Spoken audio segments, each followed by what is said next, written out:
Some people think online creepers are just a part of being a woman on social media. You post a picture, you check your notifications, and inevitably, there's at least one message you wish you'd never opened. I thought I'd built up a pretty thick skin over the years, blocking weirdos, ignoring strangers, and reminding myself that I didn't owe anyone a response. But this guy was a different breed of persistent. It was a couple years ago, back when my fiancé and I had only been together for about 5 months. Even though we were still relatively new as a couple, everyone knew we were serious. We were Facebook official, which sounds silly but felt like a clear enough signal. Apparently, this creep didn't get the memo. At first, it was just a few casual compliments. "Hey, beautiful. You look so stunning in your photos." Annoying, but nothing I hadn't seen before. I'd respond politely, "Thanks, but I'm in a relationship." Most people get the hint. He didn't. Over the next few weeks, his messages started piling up. More insistent, more entitled, more intrusive. It was like he genuinely believed that if he kept asking, eventually I'd cave. The more I ignored him, the more determined he seemed to become. My fiancé, being the stubborn man that he is, kept telling me to block him. But a part of me always wondered if ignoring someone was safer than provoking them. So I kept deleting the messages, rolling my eyes, and telling myself he'd get bored eventually. Spoiler alert, he didn't. Instead, he decided to escalate in the creepiest way imaginable. And that's when my fiancé and I decided we weren't going to just ignore it anymore. It started innocently enough, at least as innocently as a stranger's attention can be. At first, it was just the usual messages. Compliments about my pictures, questions about my day, little attempts to wedge himself into my life. "Hey, how are you? You looked so happy in your last post. Hope you're having a good week, beautiful." I didn't reply, or if I did, it was a short, polite response. "Thanks. I'm doing well." Nothing more. But he didn't stop. He kept sending messages every couple of days. Each one just a little bolder, a little more entitled. When I finally told him directly that I had a boyfriend, that I was not interested, and that he needed to stop messaging me, he ignored that too. Instead, he switched tactics. He started sending me little confessions about how he thought of me every day, how he was just being honest about wanting me, how he couldn't help that I was so tempting. I remember reading one message at 2 a.m., my phone screen glowing in the dark, feeling my skin crawl. My fiancé rolled over and mumbled, "Just block him already." I thought about it. God, did I want to? But something about the way the guy refused to listen, the way he was so certain he was entitled to my time and attention, made me hesitate. I was worried that blocking him would make him angrier, that he'd find another way to contact me or make a bigger scene. So instead, I tried to gray rock him, minimal responses, no emotion. It didn't work. He just doubled down, sending longer and more graphic messages. By this point, my fiancé was getting genuinely pissed off. I was too. But I kept telling myself he'd eventually give up. Then, one evening, he sent the message that made me realize he was never going to stop. It was at least 4 paragraphs long, this deranged, over-the-top plea for nude photos. Started with, "I can't go one more minute without seeing your beautiful body," and only got worse from there. He described in detail all the parts of me he wanted to see, all the things he imagined doing. It was so explicit that my face went hot reading it, even though I was alone in the room. When my fiancé came in and saw me staring at the screen, he asked, "What did he say now?" I didn't answer right away. I just handed him the phone. He read the whole thing, his eyebrows disappearing into his hairline. When he finished, he looked up at me, dead serious. "That's it. We're not just blocking him." I raised an eyebrow. "Oh." He gave me that mischievous grin I'd come to know very well. "Nope," he said. "If this creep wants a picture so bad, we're going to give him one." At first, I thought he was joking. But the more we talked about it, the more it made sense in the most ridiculous, petty way. If this guy was going to harass me nonstop, maybe it was time to teach him a lesson he'd never forget. Once my fiancé said it, asterisk, "If this creep wants a picture so bad, we're going to give him one." Asterisk, I felt this sudden, unexpected burst of relief. For weeks, I'd been tense every time my phone buzzed. wondering what fresh grossness would appear next. I'd felt cornered, unsure whether to keep ignoring him or finally block him and risk him escalating. But now it felt like we were taking back the power. It wasn't just about getting revenge. It was about refusing to let this stranger keep dictating how I felt. So we sat down together on the couch, my fiancé still holding my phone, scrolling back through the guy's long trail of messages. It was almost comical to see them all stacked up. "Hey beautiful, can't stop thinking about you. You're driving me crazy. Just one pic please."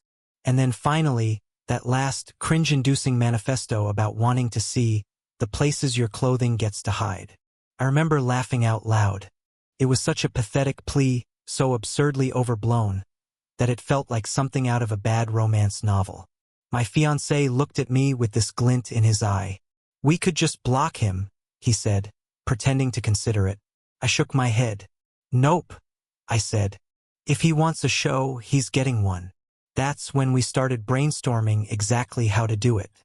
At first, we thought about just sending him a stock photo from the internet, something so obviously fake it would make him look stupid for believing it. But that felt too easy, too generic. Then my fiancé raised an eyebrow and said, "Or we could make it personal." I knew immediately what he meant. He was going to send the guy a picture of his package. I burst out laughing so hard I nearly dropped my phone. "You're serious?" I asked between giggles. "Oh, I'm serious," he said. "Think about it. He wants to see you naked? Let's see how he feels when he realizes what you've got under your clothes." It was so ridiculous, so perfectly petty, that I didn't even hesitate. We decided right then and there that this was going to be our grand finale. The plan was simple. Keycap 1, I'd reply just enough to get him completely worked up. Keycap 2, I'd tease him a little, act like I was finally giving in. Keycap 3, and then boom, he'd get the shock of his life. Part of me felt a tiny twinge of doubt. Was this too mean? Too childish? But then I remembered every single time he'd ignored my boundaries. Every time he tried to shame me into sending him something I never agreed to share. That settled it. This wasn't just petty, it was justified. And it was going to be glorious. Once we settled on the plan, there was no turning back. I honestly hadn't laughed that hard in weeks. All the stress this guy had caused me evaporated into this shared, conspiratorial hilarity. My fiancé looked me dead in the eye and said, "All right, if we're doing this, we're going to do it right." First, he disappeared into the bedroom, muttering something about setting the scene. A minute later, he came back out with this smug grin and said, "Okay, ready when you are." Couldn't help but crack up again. Here was this man I loved, absolutely willing to weaponize his anatomy in the name of defending my honor. I sat back down with my phone, opened up the creeper's last message, and read it one more time, just to remind myself why this was about to happen. "I can't go one more minute without seeing your beautiful body. I want to see everything your clothes hide." I almost gagged. With a deep breath, I typed my reply. "You sure you want to see this, baby? I don't think you're ready."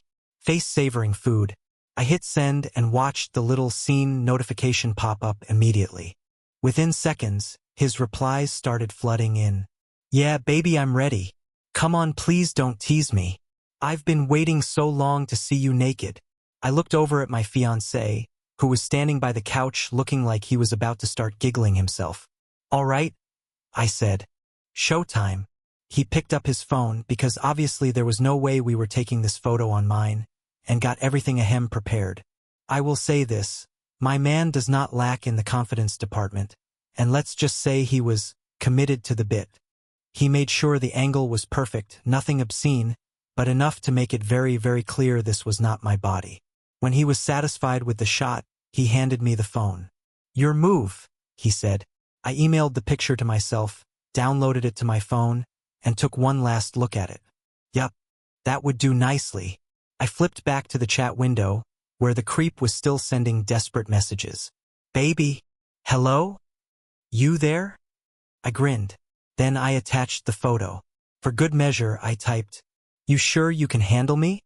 Because I'm ready to give you every bit of this." I hit send and sat back to wait. I don't think I've ever anticipated a reply with more gleeful curiosity. My fiancé and I sat together on the couch, both of us staring at my phone like it was about to deliver the punchline to the world's longest joke. For a moment, nothing happened. Then 3 little dots popped up on the screen. Typing. We glanced at each other, both holding in laughter. And then the reply came. The fuck is that? I clapped a hand over my mouth to stifle the cackle that was threatening to burst out. Before I could even think about composing a response, another message arrived. Ain't no way that's yours. Oh, buddy. The disbelief was delicious. I could practically hear the wounded male ego shriveling in real time. Still, he wasn't quite ready to give up. He sent one more message, the desperation practically dripping off the screen. Are you messing with me? At that point, I honestly didn't feel the need to say another word. He'd asked for a picture. He got a picture. My fiancé leaned over, grinning, and whispered, "Think he's gonna block you now?" I opened my mouth to answer, but before I could, the screen flickered. This user is no longer available. He blocked me. I let out the laugh I'd been holding in, loud and triumphant. It was such a small moment, but it felt like the perfect payoff after weeks of unwanted attention. My fiancé and I high-fived like 2 kids who'd just pulled off the world's pettiest prank. I set the phone down and felt an unexpected wave of relief wash over me. He was gone.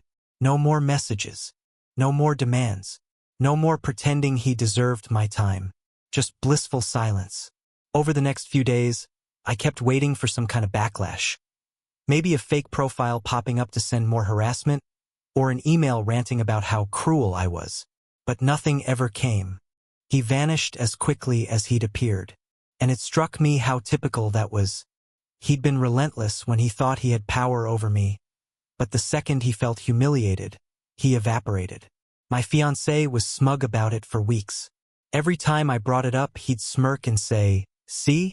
Sometimes a little creative revenge is all you need." He wasn't wrong. After it was all over, I kept thinking about how simple it had been in the end. No arguments. No drawn-out drama. Just one perfectly timed picture and a short message that flipped the script completely. It was almost funny how quickly he disappeared once he realized he couldn't control the situation anymore. All that bravado, those endless, cringe-inducing messages about how hard he was for me, how he couldn't wait another minute, vanished in the blink of an eye the moment he didn't get exactly what he wanted. It made me realize how fragile that kind of entitlement really is. Because at its core, that's all it was, entitlement. He felt entitled to my attention, my time, my body. He thought he could wear me down with persistence, that eventually I'd give him what he wanted just to make him go away. He was wrong. And honestly, that realization was the most satisfying part of the whole ordeal. It wasn't about humiliating him, though yes, that was a satisfying bonus. It was about proving to myself that I wasn't powerless, that I didn't have to just sit there and take it, that I could decide exactly where my boundaries were and enforce them in whatever way felt right to me. I know some people might think it was petty or immature, but I don't regret it for a second. Because here's the thing. When someone spends weeks treating you like an object, they don't deserve the courtesy of your silence. They don't get to decide how you respond to their disrespect. And if a single ridiculous picture was enough to send him packing, then maybe he should have thought twice before sending those messages in the first place. Since then, I haven't had any other creeps stick around long enough to require similar treatment. But I've made a quiet promise to myself that if it ever happens again, I won't hesitate to stand my ground. I don't owe politeness to people who refuse to respect my no. I don't owe them the benefit of the doubt. And I definitely don't owe them access to my life. Sometimes the best boundary is the one you enforce with a little humor and a lot of confidence. So let this be a lesson to any other creepers lurking in strangers' DMs. You never really know what you're going to get when you demand a picture. And sometimes what you get is exactly what you deserve.